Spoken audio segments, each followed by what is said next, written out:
Okay, I guess that concludes the Nioh demo. I've ended off with a surprise killing blow from that spell that summons that big boss to whack him. Just, I just used it. I didn't think it'd kill him. I just used it. Boom, kill him. Oh yeah, great. But so it turns out that the secret there. So you gotta. Apparently, the boss has a like a sort of like an ore, a key ore that you can, or this evil ore that you can dispel with the key pulses.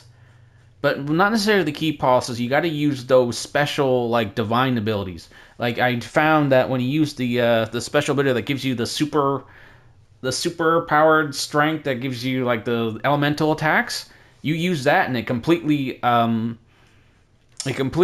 removes that aura and makes them vulnerable. And then you can use those executions, right?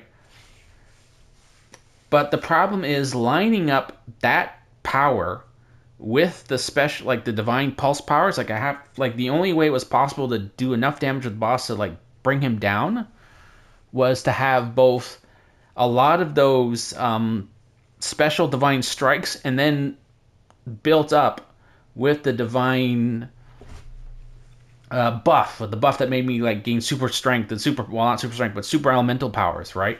If you didn't have those building at the same time, and the super powered ability I noticed was gaining very slowly, despite it saying you gain twice as fast in the Crucible missions.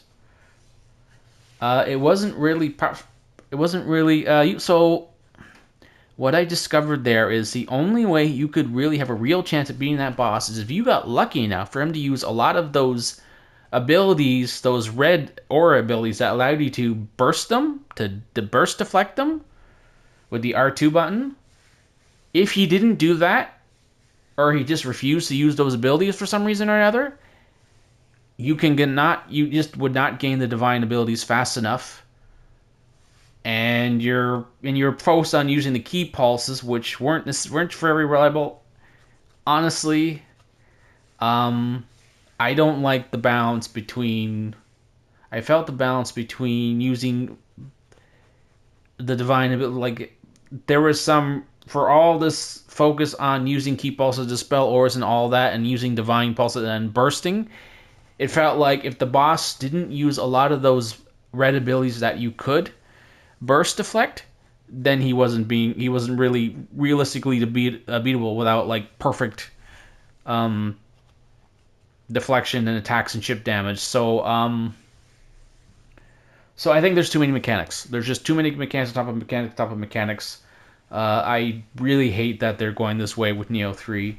I don't like when games have too many mechanics. I think the Wulong game was awful because it had too many mechanics that just hindered the game, where it felt like no matter how good you were deflecting the boss, or how good you were at avoiding the boss, unless you used a very, very specific play style of like deflect, deflect, deflect, deflect constantly, then everything else you did didn't matter. None of those other builds you used, or none of that stuff mattered. All that mattered is if you deflected all the time. So it felt like big game, small system, right? Like how do I put this? It's like there's so many things, so many things. There's so much loot to find, so many abilities to find, so many spells to craft, but it doesn't matter because you're being pigeonholed to a single playstyle anyway. Long story short, in summary, I think the game has too many mechanics. They're leaning in the direction that has too many mechanics in the same way that Wulong did. I did not like Wulong. I don't think a lot of people like Wulong, and I hope they really don't can go in that direction for Nioh 3, and they really scale back, because as it stands right now, I would not recommend this game to anyone. That was too frustrating. It felt like I had to play a very specific way, and that was it. I had no other choice. If you agree, disagree. If you agree, great. If you disagree, fine. I hope you enjoy the game. Let me know if you agree or not, and let me know if you want me to actually play Nioh in the future, because you'll clearly want to see me suffer more or not, or play any of the other Nioh games or any other Souls-like. Just let me know. Anyway, hope you enjoyed it, and I hope you enjoyed the demo. See you later, guys.